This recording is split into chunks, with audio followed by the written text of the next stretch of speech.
أعوذ بالله من الشيطان الرجيم بسم الله الرحمن الرحيم সুনানে ইবনে মাজা প্রথম খণ্ড হাদিস নাম্বার 301 আনাস ইবনে মালিক রাদিয়াল্লাহু তাআলা আনহু থেকে বর্ণিত তিনি বলেন নবী সাল্লাল্লাহু আলাইহি সাল্লাম পায়খানা থেকে বের হওয়ার সময় বলতেন সমস্ত প্রশংসা আল্লাহর জন্য যিনি আমার থেকে কষ্ট দূর করেছেন এবং স্বস্তি দান করেছেন।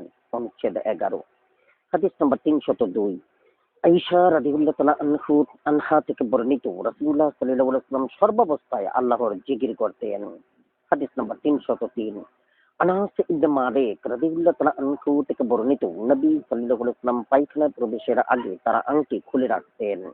অনুচ্ছেদ 12 হাদিস নাম্বার 304 আব্দুল্লাহ ইবনে মুগাফফাল রাদিয়াল্লাহু তাআলা আনহু থেকে বর্ণিত তিনি বলেন রাসূলুল্লাহ সাল্লাল্লাহু আলাইহি ওয়াসাল্লাম বলেছেন তোমাদের কেউ যেন তার গোসলখানায় পেশাব না করে, কেননা তা থেকেই যাবতীয় সন্দেহের উদ্রেক হয়। হাদিস নম্বর 304 এর ক আবু আবদুল্লাহ ইবনে মাজা রাদিয়াল্লাহু তাআলা আনহু বলেন আমি মুহাম্মদ ইবনে ইয়াজিদ রাদিয়াল্লাহু তাআলা আনহুকে বলতে শুনেছি, তিনি আলী ইবনে মুহাম্মদ আত-তানাফিসি রাদিয়াল্লাহু তাআলা আনহুকে বলতে শুনেছেন। এই নির্দেশ সেই সময়ের যখন গোসলখানা কাঁচা ছিল। যেহেতু বর্তমানকালে গোসলখানা ইট ও চুনা দ্বারা নির্মিত হয়ে থাকে, তাই যদি কেউ পেশাব করার পর সেখানে পানি ঢেলে দেয় তবে তাতে কোনো দোষ নেই। অনুচ্ছেদ 13 হাদিস নম্বর 305 হুযায়ফা রাদিয়াল্লাহু তাআলা আনহু থেকে বর্ণিত রাসূলুল্লাহ সাল্লাল্লাহু আলাইহি ওয়াসাল্লাম কোন এক গোত্রের ময়লা আবর্জনার নিকট পৌঁছে সেখানে দাঁড়িয়ে পেশাব করেন। হাদিস নম্বর 306 মুগিরা ইবনে শুবা রাদিয়াল্লাহু তাআলা আনহু থেকে বর্ণিত রাসূলুল্লাহ এক গোত্রের ময়লা আবর্জনার নিকট পৌঁছে তথায় দাঁড়িয়ে পেশাব করেন। হাদিস নম্বর 306 এর ক শুবা রাদিয়াল্লাহু তাআলা আনহু বলেন আসিম রাদিয়াল্লাহু তাআলা আনহু সে সময় এই হাদিস মুগিরা রাদিয়াল্লাহু তাআলা আনহু এর সূত্রে বর্ণনা করেন।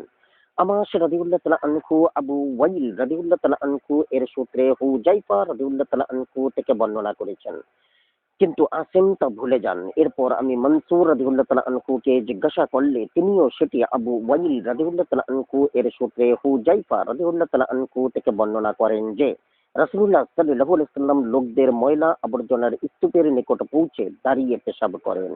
অনুচ্ছেদ 14 হাদিস নম্বর 307 আয়েশা রাদিয়াল্লাহু তাআলা আনহা থেকে বর্ণিত তিনি বলেন যে ব্যক্তি তোমাকে বলে যে রাসূলুল্লাহ সাল্লাল্লাহু আলাইহি ওয়াসাল্লাম দাঁড়িয়ে পেশাব করেছেন তার কথা তুমি বিশ্বাস করবে না, আমি তাকে বসে পেশাব করতে দেখেছি। হাদিস নম্বর 308 উমর রাদিয়াল্লাহু তাআলা আনহু থেকে বর্ণিত তিনি বলেন রাসূলুল্লাহ সাল্লাল্লাহু আলাইহি ওয়াসাল্লাম আমাকে দাঁড়িয়ে পেশাব করতে দেখে বলেন হে উমর তুমি দাঁড়িয়ে পেশাব করো না। এরপর থেকে আমি দাঁড়িয়ে পেশাব করিনি। হাদিস নম্বর 309 জাবির ইবনে আব্দুল্লাহ রাদিয়াল্লাহু তাআলা আনহু থেকে বর্ণিত তিনি বলেন রাসূলুল্লাহ সাল্লাল্লাহু আলাইহি ওয়াসাল্লাম দাঁড়িয়ে পেশাব করতে নিষেধ করেছেন। হাদিস নম্বর 309 ক ইবনে মাজা রাদিয়াল্লাহু তাআলা আনহু বলেন আমি আবু আবদুল্লাহ মুহাম্মদ ইবনে ইয়াজিদ রাদিয়াল্লাহু তাআলা আনহুকে বলতে শুনেছি, আমি আহমদ ইবনে আব্দুল্লাহ আল মাকজুমিকে বলতে শুনেছি, সুফিয়ান সাউরি রাদিয়াল্লাহু তাআলা আনহু আয়েশা রাদিয়াল্লাহু তাআলা আনহা এর হাদিস আমি তাকে সাল্লাল্লাহু আলাইহি সাল্লাম বসে পেশাব করতে দেখেছি। বর্ণনা করলে এক ব্যক্তি বলল একজন পুরুষ এ ব্যাপারে তার তুলনায় অধিক জ্ঞাত। আহমদ ইবনে আব্দুর রহমান রাদিয়াল্লাহু তাআলা আনহু বলেন দাঁড়িয়ে পেশাব করা ছিল আরবদের অভ্যাস। তুমি কি আব্দুর রহমান ইবনে হাসানা রাদিয়াল্লাহু তাআলা আনহু এর বর্ণিত হাদিসে দেখনি যাতে তিনি বলেছেন তিনি মহিলাদের মতো বসেই পেশাব করেন। অনুচ্ছেদ 15 হাদিস নম্বর 310 আবু কাতাদা রাদিয়াল্লাহু তাআলা আনহু থেকে বর্ণিত তিনি রাসূলুল্লাহ সাল্লাল্লাহু আলাইহি ওয়াসাল্লামকে বলতে শুনেছেন তোমাদের কেউ যেন পেশাব করাকালে তার ডান হাত দিয়ে তার লিঙ্গ স্পর্শ না করে এবং তার ডান হাত দিয়ে শৌচ না করে। হাদিস নম্বর 310 এর ক আব্দুর রহমান ইবনে ইব্রাহিম ওয়ালিদ ইবনে মুসলিম আউজাই রাদিয়াল্লাহু তাআলা আনহু এই সনদে উপরোক্ত হাদিসের অনুরূপ বর্ণনা করেছেন। হাদিস নম্বর 311 উকবা ইবনে সাহবান রাদিয়াল্লাহু তাআলা আনহু থেকে বর্ণিত তিনি বলেন আমি উসমান ইবনে আফফান রাদিয়াল্লাহু তাআলা আনহুকে বলতে শুনেছি, আমি কখনো গান গাইনি, মিথ্যা কথাও বলিনি এবং রাসূলুল্লাহ সাল্লাল্লাহু আলাইহি ওয়াসাল্লামের নিকট বাইয়াত হওয়ার পর থেকে ডান হাতে আমার লিঙ্গ স্পর্শ করিনি। হাদিস নম্বর 312 আবু হুরাইরা রাদিয়াল্লাহু তাআলা আনহু থেকে বর্ণিত, তিনি বলেন রাসূলুল্লাহ সাল্লাল্লাহু আলাইহি সাল্লাম বলেছেন, তোমাদের কেউ যেন তার ডান হাতে শৌচ না করে, বরং সে যেন তার বাম হাতে শৌচ করে। অনুচ্ছেদ 16। হাদিস নাম্বার 313।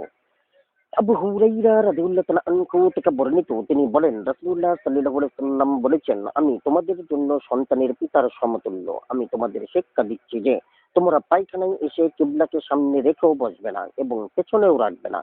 তিনি 3টি পাথর বা ঢিলা শৌচ কার্যে ব্যবহারের নির্দেশ দেন এবং তিনি শুকনা ও কাঁচা গোবর শৌচ কার্যে ব্যবহার করতে নিষেধ করেন। উপরন্তু তিনি মানুষকে তার ডান হাত দিয়ে শৌচ করতে নিষেধ করেন। হাদিস নাম্বার 314। আব্দুল্লাহ ইবনে মাসউদ রাদিয়াল্লাহু তাআলা আনহু থেকে বর্ণিত, রাসূলুল্লাহ সাল্লাল্লাহু আলাইহি সাল্লাম পায়খানায় যেতে আমাকে বলেন, আমার জন্য 3টি পাথর ঢিলা নিয়ে এসো। আমি তার জন্য 2টি পাথর ও একটি শুকনা গোবরের টুকরা নিয়ে এলাম। তিনি পাথর দুটি গ্রহণ করেন এবং গোবরের টুকরাটি ফেলে দিয়ে বলেন, এটি অপবিত্র।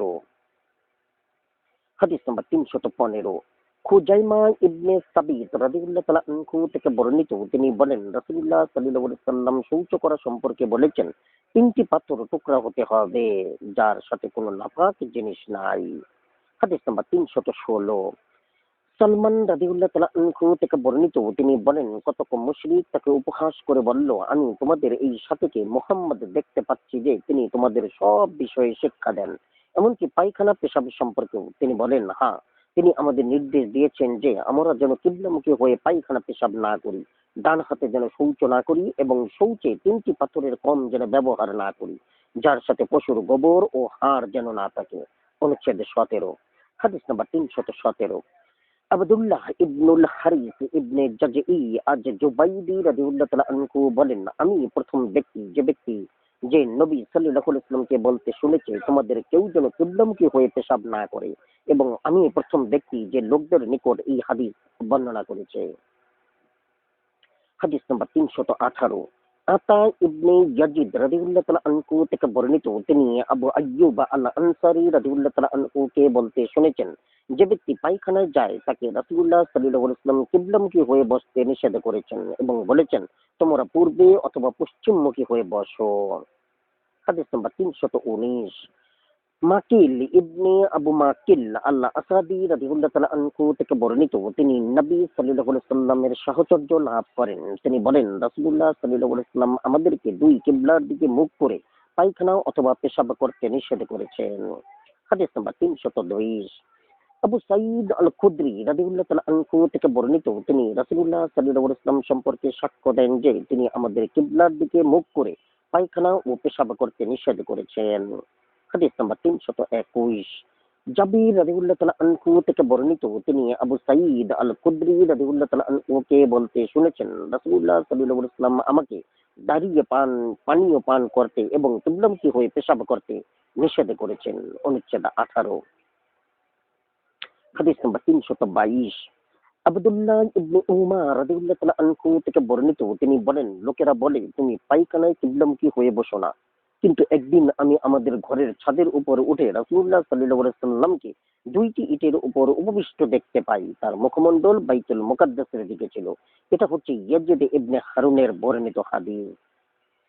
হাদিস নাম্বার 323। ইবনে উমার রাদিয়াল্লাহু তাআলা আনহু থেকে বর্ণিত, তিনি বলেন, আমি রাসূলুল্লাহ সাল্লাল্লাহু আলাইহি ওয়াসাল্লামকে তার পায়খানায় কিবলামুখী হয়ে বসতে দেখেছি।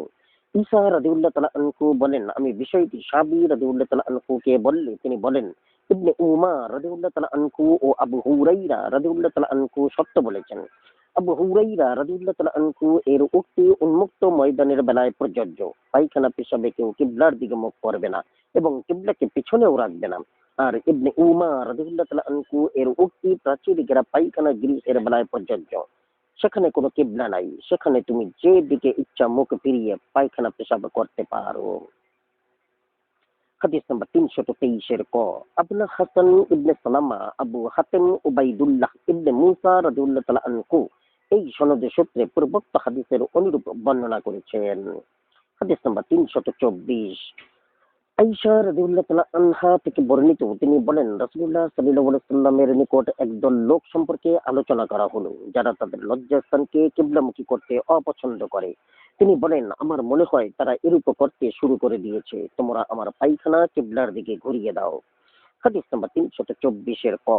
আবুল হাসান কাত্তান ইয়াহইয়া ইবনে উবাইদ আব্দুল আজিজ ইবনে মুগিরা খালিদ আল হাজ্জা খালিদ ইবনে আবু সালত রাদিয়াল্লাহু তাআলা আনহু থেকে এই সূত্রে অনুরূপ বর্ণিত হয়েছে। হাদিস নাম্বার 325। জাবির রাদিয়াল্লাহু তাআলা আনহু থেকে বর্ণিত, তিনি বলেন রাসূলুল্লাহ সাল্লাল্লাহু আলাইহি ওয়াসাল্লাম আমাদের কিবলামুখী হয়ে পেশাব করতে নিষেধ করেছেন, কিন্তু আমি তাকে তার ইন্তেকালের 1 বছর আগে কিবলামুখী পায়খানা পেশাবে হতে দেখেছি। অনুচ্ছেদ 19। হাদিস নাম্বার 326। ইয়াজদাদ আল ইয়ামানি রাদিয়াল্লাহু তাআলা আনহু থেকে বর্ণিত, তিনি বলেন রাসূলুল্লাহ সাল্লাল্লাহু আলাইহি ওয়াসাল্লাম বলেছেন, তোমাদের কেউ পেশাব করার পর যেন তার লজ্জাস্থান 3 বার ঝাড়ে।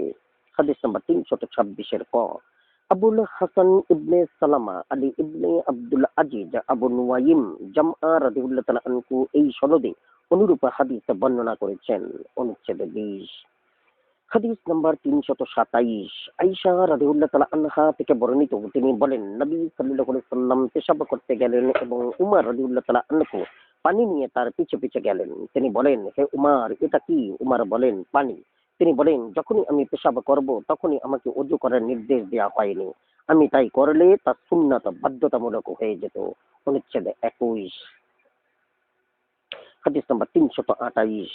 আবু সাঈদ আল হিমায়রি রাদিয়াল্লাহু তাআলা আনহু বলেন, মুয়াজ ইবনে জাবাল রাদিয়াল্লাহু তাআলা আনহু এমন হাদিস বর্ণনা করতেন যা রাসূলুল্লাহ সাল্লাল্লাহু আলাইহি ওয়াসাল্লামের উপর সাহাবীগণ শুনেননি, এবং তারা যে হাদিস শুনেছেন তা তিনি বর্ণনা করতেন না।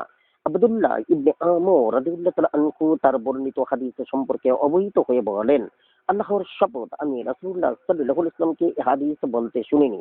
মুয়াজ রাদিয়াল্লাহু তাআলা আনহু যেন পায়খানা পেশাবের ব্যাপারে তোমাদের দ্বিধা দ্বন্দ্বে না ফেলে, মুয়াজ রাদিয়াল্লাহু তাআলা আনহু উক্ত মন্তব্য সম্পর্কে অবহিত হয়ে আব্দুল্লাহ ইবনে আমর রাদিয়াল্লাহু তাআলা আনহু এর সঙ্গে দেখা করেন এবং বলেন, হে আব্দুল্লাহ ইবনে আমর, রাসূলুল্লাহ সাল্লাল্লাহু আলাইহি ওয়াসাল্লামের প্রতি মিথ্যা হাদিস আরোপ করা মুনাফিকি এবং তার গুনাহ মিথ্যা আরোপকারীর উপর বর্তায়। আমি রাসূলুল্লাহ সাল্লাল্লাহু আলাইহি ওয়াসাল্লামকে বলতে শুনেছি, তোমরা 3টি অভিশপ্ত জিনিস থেকে দূরে থাকো: ব্যবহার্য পানি বা পানির উৎসে, ছায়াদার বৃক্ষতলে ও লোক চলাচলের পথে পেশাব পায়খানা করা। হাদিস নাম্বার 329। জাবির ইবনে আব্দুল্লাহ রাদিয়াল্লাহু তাআলা আনহু থেকে বর্ণিত, তিনি বলেন রাসূলুল্লাহ সাল্লাল্লাহু আলাইহি ওয়াসাল্লাম বলেছেন, তোমরা রাস্তার উপর রাত যাপন করা ও নামাজ পড়া থেকে বিরত থাকো, কেননা তা রাতে সাপ ও হিংস্র জন্তুর যাতায়াত পথ। তোমরা রাস্তায় পেশাব পায়খানা করা থেকেও বিরত থাকো, কারণ তা অভিশপ্ত আচরণের অন্তর্ভুক্ত। হাদিস নাম্বার 330। সালিম রাদিয়াল্লাহু তাআলা আনহু থেকে তার পিতার সূত্রে বর্ণিত, নবী সাল্লাল্লাহু আলাইহি ওয়াসাল্লাম চলাচলের পথের উপর নামাজ পড়তে এবং পায়খানা পেশাব করতে নিষেধ করেছেন। হাদিস নাম্বার 331। মুগিরা ইবনে শোবা রাদিয়াল্লাহু তাআলা আনহু থেকে বর্ণিত, তিনি বলেন নবী সাল্লাল্লাহু আলাইহি ওয়াসাল্লাম প্রাকৃতিক প্রয়োজন স্বার্থে দূরে যেতেন। হাদিস নাম্বার 332। আনাস রাদিয়াল্লাহু তাআলা আনহু থেকে বর্ণিত, তিনি বলেন, আমি নবী সাল্লাল্লাহু আলাইহি ওয়াসাল্লামের সঙ্গে এক সফরে ছিলাম। তিনি প্রাকৃতিক প্রয়োজন স্বার্থে দূরে যান, অতঃপর ফিরে এসে তিনি ওযুর পানি নিয়ে ডাকেন এবং ওযু করেন। হাদিস নাম্বার 333। ইয়ালা ইবনে মুররা রাদিয়াল্লাহু তাআলা আনহু থেকে বর্ণিত, নবী সাল্লাল্লাহু আলাইহি ওয়াসাল্লাম প্রাকৃতিক প্রয়োজন স্বার্থে দূরবর্তী স্থানে যেতেন। হাদিস নাম্বার 334। আবু রহমান ইবনে আবু কুরাব রাদিয়াল্লাহু তাআলা আনহু থেকে বর্ণিত, তিনি বলেন, আমি নবী সাল্লাল্লাহু আলাইহি ওয়াসাল্লামের সঙ্গে হজ করেছি। তিনি প্রাকৃতিক প্রয়োজন স্বার্থে দূরবর্তী স্থানে চলে যেতেন। হাদিস নাম্বার 335। জাবির রাদিয়াল্লাহু তাআলা আনহু থেকে বর্ণিত, তিনি বলেন, আমরা রাসূলুল্লাহ সাল্লাল্লাহু আলাইহি ওয়াসাল্লামের সাথে সফরে বের হলাম। রাসূলুল্লাহ সাল্লাল্লাহু আলাইহি ওয়াসাল্লাম প্রাকৃতিক প্রয়োজন স্বার্থে এতটা দূরে যেতেন যে তাকে দেখা যেত না। হাদিস নাম্বার 336। বিল্লাল ইবনুল হারিস আল মুজানি রাদিয়াল্লাহু তাআলা আনহু থেকে বর্ণিত, রাসূলুল্লাহ সাল্লাল্লাহু আলাইহি ওয়াসাল্লাম প্রাকৃতিক প্রয়োজন স্বার্থে দূরে চলে যেতেন। অনুচ্ছেদ 23। হাদিস নাম্বার 337। আবু হুরায়রা রাদিয়াল্লাহু তাআলা আনহু থেকে বর্ণিত, নবী সাল্লাল্লাহু আলাইহি ওয়াসাল্লাম বলেন, যে ব্যক্তি ঢিলা দ্বারা শৌচ করতে চায় সে যেন বেজোড় সংখ্যক ঢিলা ব্যবহার করে। যে ব্যক্তি তাই করলো সে উত্তম কাজ করলো, এবং যে তা বেজোড় করলো না তার কোনো দোষ নেই।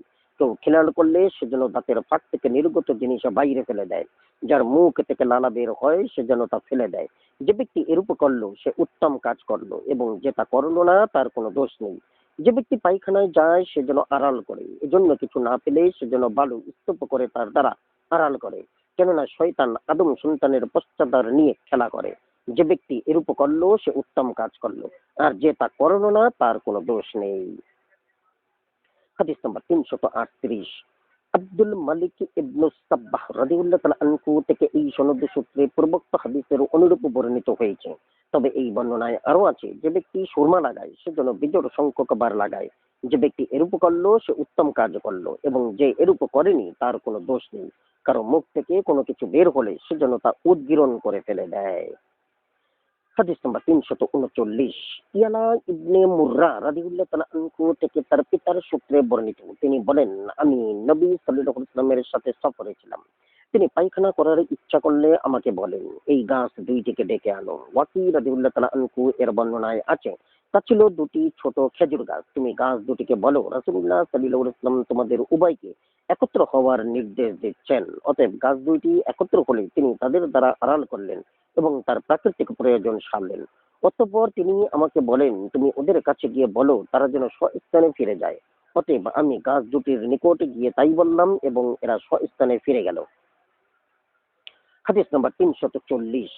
আব্দুল্লাহ ইবনে জাফর রাদিয়াল্লাহু তাআলা আনহু থেকে বর্ণিত, তিনি বলেন, নবী সাল্লাল্লাহু আলাইহি ওয়াসাল্লাম পায়খানা করার সময় উঁচু ঢিলা অথবা ঘন খেজুর বিথির আড়ালে বসতে পছন্দ করতেন। হাদিস নাম্বার 341। ইবনে আব্বাস রাদিয়াল্লাহু তাআলা আনহু থেকে বর্ণিত, তিনি বলেন, রাসূলুল্লাহ সাল্লাল্লাহু আলাইহি ওয়াসাল্লাম পেশাব করতে গিরিপথে চলে যেতেন। তিনি যখন পেশাব করতেন তখন আমি তার পিছন দিকে আর হয়ে থাকতাম। অনুচ্ছেদ 24। হাদিস নাম্বার 342। আবু সাঈদ আল খুদরি রাদিয়াল্লাহু তাআলা আনহু থেকে বর্ণিত, রাসূলুল্লাহ সাল্লাল্লাহু আলাইহি ওয়াসাল্লাম বলেন, দুই ব্যক্তি যেন এমন ভাবে পায়খানায় না বসে যে একে অপরের আবরণীয় অঙ্গ দেখতে পায়, এবং এই অবস্থায় পরস্পর বাক্যালাপ না করে, কারণ তাতে আল্লাহ অসন্তুষ্ট হন। হাদিস নাম্বার 342 এর ক। মুহাম্মদ ইবনে ইয়াহইয়া, সালম ইবনে ইব্রাহিম, ইকরিমা, ইয়াহইয়া ইবনে আবু কাসির, ইয়াদ ইবনে হেলাল রাদিয়াল্লাহু তাআলা আনহু সূত্র পূর্বোক্ত হাদিসের অনুরূপ বর্ণিত হয়েছে। হাদিস নাম্বার 342 এর খ। মুহাম্মদ ইবনে হুমাইদ, আলী ইবনে আবু বকর, সুফিয়ান সাউরি, ইকরিমা ইবনে আম্মার, ইয়াহইয়া ইবনে আবু কাসির, ইয়াদ ইবনে আবদুল্লাহ রাদিয়াল্লাহু তাআলা আনহু সূত্র উপরোক্ত হাদিসের অনুরূপ বর্ণিত হয়েছে। অনুচ্ছেদ 25। হাদিস নাম্বার 343। জাবির রাদিয়াল্লাহু তাআলা আনহু থেকে বর্ণিত, তিনি নবী সাল্লাল্লাহু আলাইহি ওয়াসাল্লাম বদ্ধ পানিতে পেশাব করতে নিষেধ করেছেন। হাদিস নাম্বার 344। আবু হুরায়রা রাদিয়াল্লাহু তাআলা আনহু থেকে বর্ণিত, তিনি বলেন, রাসূলুল্লাহ সাল্লাল্লাহু আলাইহি ওয়াসাল্লাম বলেছেন, তোমাদের কেউ যেন বদ্ধ পানিতে পেশাব না করে। হাদিস নাম্বার 345। ইবনে উমার রাদিয়াল্লাহু তাআলা আনহু থেকে বর্ণিত, তিনি বলেন, রাসূলুল্লাহ সাল্লাল্লাহু আলাইহি ওয়াসাল্লাম বলেছেন, তোমাদের কেউ যেন পরিষ্কার পানিতে পেশাব না করে। অনুচ্ছেদ 26। হাদিস নাম্বার 346। আব্দুর রহমান ইবনে হাসানা রাদিয়াল্লাহু তাআলা আনহু থেকে বর্ণিত, তিনি বলেন, রাসূলুল্লাহ সাল্লাল্লাহু আলাইহি ওয়াসাল্লাম আমাদের নিকটে বেরিয়ে এলেন। তার হাতে ছিল একটি ঢাল। তিনি সেটিকে সামনে রেখে বসেন এবং সেদিকে ফিরে পেশাব করেন। তাদের কোনো এক ব্যক্তি বলল, তাকে দেখো, তিনি মহিলাদের মতো পেশাব করছেন। নবী সাল্লাল্লাহু আলাইহি ওয়াসাল্লাম তার কথা শুনে ফেলেন এবং বলেন, তোমার জন্য দুঃখ হয়। তোমার কি জানা নেই যে বনি ইসরাইলের সেই ব্যক্তির কি দশা হয়েছিল? তাদের শরীরের কোনো অংশে পেশাব লাগলে তারা তা কাঁচি দিয়ে কেটে ফেলত। সে তাদেরকে এরূপ করতে নিষেধ করে, ফলে তাকে তার কবরে শাস্তি দেওয়া হয়।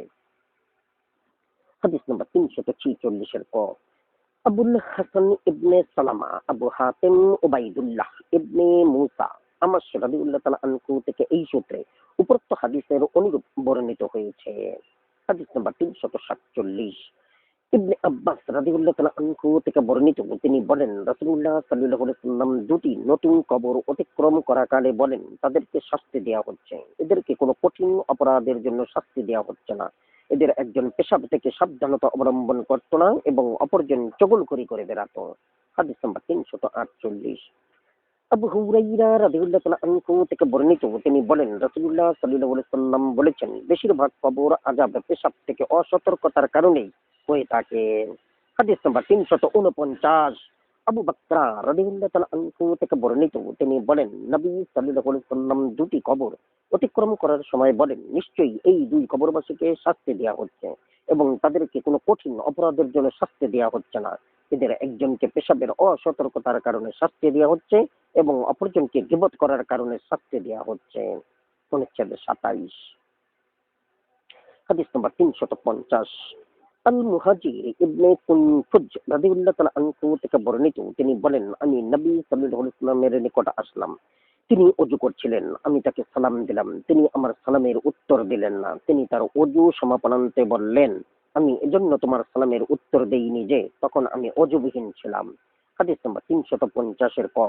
আবুল হাসান ইবনে সালামা আবু হাতেম আলা আনসারি সাইদ ইবনে আবু আরুবা রাদিয়াল্লাহু তাআলা আনহু থেকে এই সূত্রে পূর্বোক্ত হাদিসের অনুরূপ বর্ণিত হয়েছে।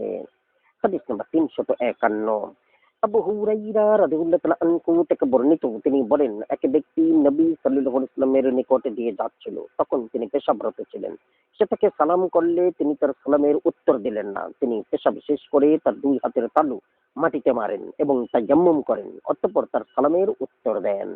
হাদিস নম্বর 352। জাবির ইবনে আবদুল্লাহ রাদিয়াল্লাহু তাআলা আনহু থেকে বর্ণিত, এক ব্যক্তি নবী সাল্লাল্লাহু আলাইহি ওয়াসাল্লামের নিকট দিয়ে যাচ্ছিল, তিনি তখন পেশাবরত ছিলেন। সে তাকে সালাম করলো। রাসূলুল্লাহ সাল্লাল্লাহু আলাইহি ওয়াসাল্লাম তাকে বলেন, তুমি আমাকে এই অবস্থায় দেখতে পেলে আমাকে সালাম করবে না, কারণ তুমি তাই করলে আমি তোমার সালামের উত্তর দিতে পারবো না। হাদিস নম্বর 353। ইবনে উমার রাদিয়াল্লাহু তাআলা আনহু থেকে বর্ণিত, তিনি বলেন, এক ব্যক্তি নবী সাল্লাল্লাহু আলাইহি ওয়াসাল্লামের নিকটে দিয়ে যাচ্ছিল, তিনি তখন পেশাবরত ছিলেন। সে তাকে সালাম করলে তিনি তার সালামের উত্তর দেননি। অনুচ্ছেদ 28। হাদিস নম্বর 354। আয়েশা রাদিয়াল্লাহু তাআলা আনহা থেকে বর্ণিত, তিনি বলেন, আমি দেখেছি যে রাসূলুল্লাহ সাল্লাল্লাহু আলাইহি ওয়াসাল্লাম কখনো পানি ব্যবহার না করে পায়খানা থেকে বের হননি। হাদিস নম্বর 355।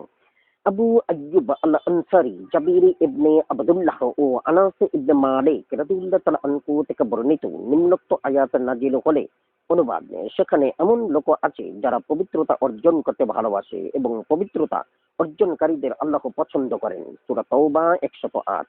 রাসূলুল্লাহ সাল্লাল্লাহু আলাইহি ওয়াসাল্লাম বলেন, হে আনসার সম্প্রদায়, আল্লাহ তোমাদের পবিত্রতা অর্জনের ব্যাপারে প্রশংসা করেছেন। তোমরা কিভাবে পবিত্রতা অর্জন করো?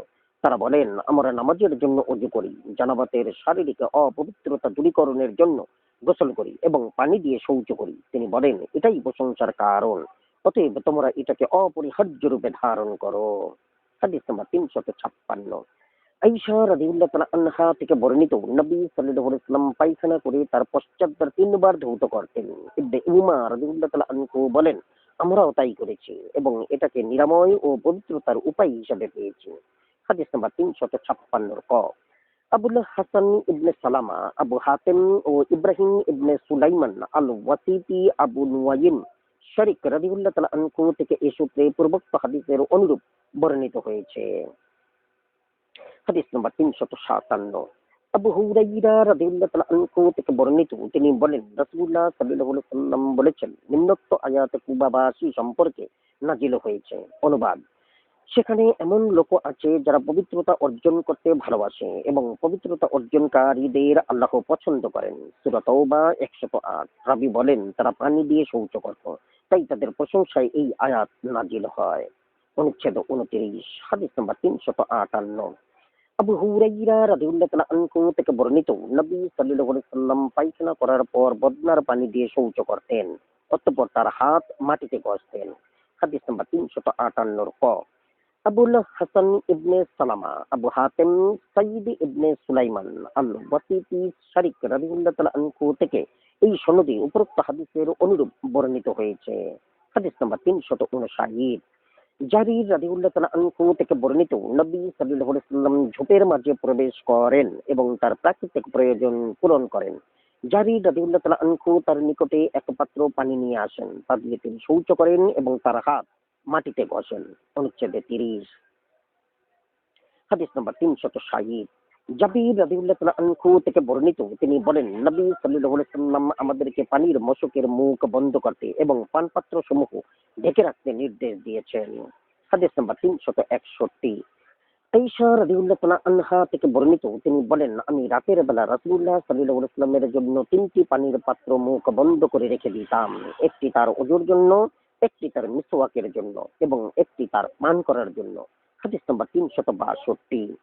ইবনে আব্বাস রাদিয়াল্লাহু তাআলা আনহু থেকে বর্ণিত, তিনি বলেন রাসূলুল্লাহ সাল্লাল্লাহু আলাইহি ওয়াসাল্লাম তার ওযুর পানি ও তার দান খয়রাত করার মাল কারো নিকট গচ্ছিত রাখতেন না এবং সেই মালও সুপর্দ করতেন না, যা তিনি সাদাকা করতেন। তিনি নিজের তত্ত্বাবধানেই তা সংরক্ষণ করতেন। অনুচ্ছেদ 31, হাদিস নাম্বার 363। আবু রাজিন রাদিয়াল্লাহু তাআলা আনহু থেকে বর্ণিত, তিনি বলেন আমি আবু হুরায়রা রাদিয়াল্লাহু তাআলা আনহুকে দেখেছি যে তিনি তার কপালে হাত মেরে বলছেন, হে ইরাকবাসী, তোমরা মনে করো যে আমি রাসূলুল্লাহ সাল্লাল্লাহু আলাইহি ওয়াসাল্লামের প্রতি মিথ্যা আরোপ করছি যাতে তোমরা সওয়াবের অধিকারী হও এবং আমি গুনাহের ভাগী হই। আমি সাক্ষ্য দিচ্ছি যে অবশ্যই আমি রাসূলুল্লাহ সাল্লাল্লাহু আলাইহি ওয়াসাল্লামকে বলতে শুনেছি, তোমাদের কারো পাত্রে কুকুর মুখ দিলে সে যেন তা 7 বার ধৌত করে। হাদিস নাম্বার 364। আবু হুরায়রা রাদিয়াল্লাহু তাআলা আনহু থেকে বর্ণিত, রাসূলুল্লাহ সাল্লাল্লাহু আলাইহি ওয়াসাল্লাম বলেন, তোমাদের কারো পাত্রে কুকুর মুখ দিলে তা 7 বার ধৌত করো। হাদিস নাম্বার 365। আব্দুল্লাহ ইবনে মুগাফফাল রাদিয়াল্লাহু তাআলা আনহু থেকে বর্ণিত, রাসূলুল্লাহ সাল্লাল্লাহু আলাইহি ওয়াসাল্লাম বলেন, পাত্রে কুকুর মুখ দিলে তোমরা তা 7 বার ধৌত করো এবং 8ম বারে তা মাটি দিয়ে ঘষো। হাদিস নাম্বার 363। ইবনে উমার রাদিয়াল্লাহু তাআলা আনহু থেকে বর্ণিত, তিনি বলেন রাসূলুল্লাহ সাল্লাল্লাহু আলাইহি ওয়াসাল্লাম বলেছেন, তোমাদের কারো পাত্রে কুকুর মুখ দিলে সে যেন তা 7 বার ধৌত করে। অনুচ্ছেদ 32, হাদিস নাম্বার 367। কাবসা বিনতে কাব রাদিয়াল্লাহু তাআলা আনহু থেকে বর্ণিত, তিনি ছিলেন আবু কাতাদা রাদিয়াল্লাহু তাআলা আনহু এর পুত্রবধূ। তিনি আবু কাতাদা রাদিয়াল্লাহু তাআলা আনহু এর অজুর পানি ঢেলে দেন। তখন একটি বিড়াল এসে সেই পানি পান করে। আবু কাতাদা রাদিয়াল্লাহু তাআলা আনহু পানির পাত্রটি তার দিকে ঝুঁকিয়ে দিলেন এবং আমি তার দিকে তাকাতে লাগলাম। তিনি বলেন, হে ভাতিজি, তুমি কি বিস্ময় বোধ করছো? রাসূলুল্লাহ সাল্লাল্লাহু আলাইহি ওয়াসাল্লাম বলেন, বিড়াল অপবিত্র নয়, এটা তো তোমাদের আশেপাশে বিচরণকারী বা বিচরণকারিণী। হাদিস নাম্বার 368। আয়েশা রাদিয়াল্লাহু তাআলা আনহা থেকে বর্ণিত, তিনি বলেন, আমি ও রাসূলুল্লাহ সাল্লাল্লাহু আলাইহি ওয়াসাল্লাম একই পাত্রের পানি দিয়ে ওযু করেছি যা থেকে ইতিপূর্বে বিড়াল পানি পান করছিল। হাদিস নাম্বার 369।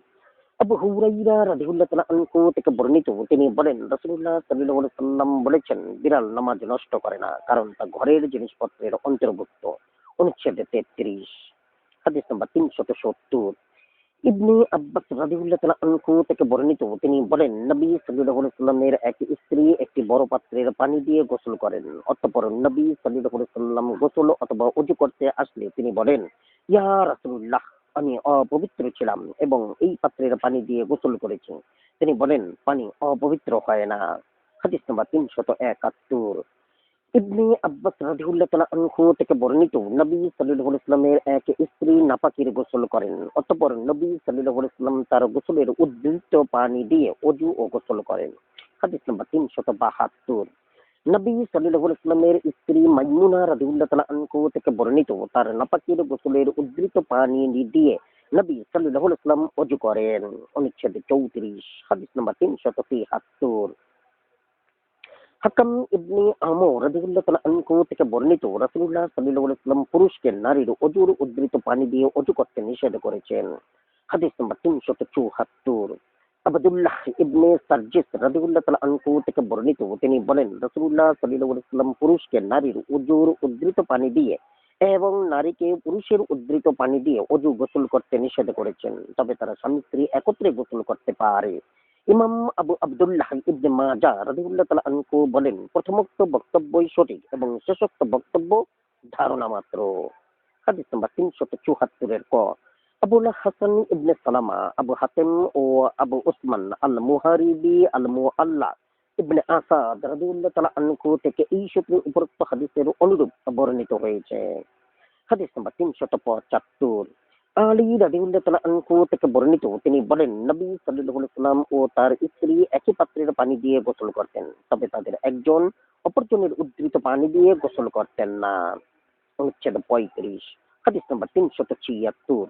আয়েশা রাদিয়াল্লাহু তাআলা আনহা থেকে বর্ণিত, তিনি বলেন, আমি ও রাসূলুল্লাহ সাল্লাল্লাহু আলাইহি ওয়াসাল্লাম একই পাত্রের পানি দিয়ে গোসল করতাম।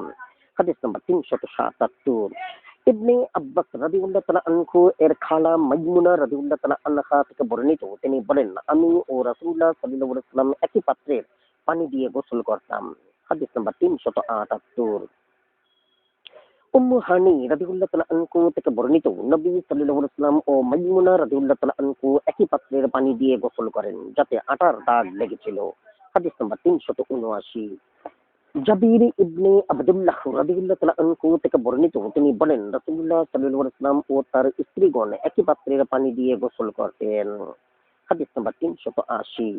উম্মু সালামা রাদিয়াল্লাহু তাআলা আনহু থেকে বর্ণিত, তিনি ও রাসূলুল্লাহ সাল্লাল্লাহু আলাইহি ওয়াসাল্লাম একই পাত্রের পানি দিয়ে গোসল করতেন। অনুচ্ছেদ 36। হাদিস নাম্বার 381। ইবনে উমার রাদিয়াল্লাহু তাআলা আনহু থেকে বর্ণিত, তিনি বলেন রাসূলুল্লাহ সাল্লাল্লাহু আলাইহি ওয়াসাল্লামের যুগে নারী ও পুরুষরা একই পাত্রের পানি দিয়ে ওযু করত। হাদিস নাম্বার 382।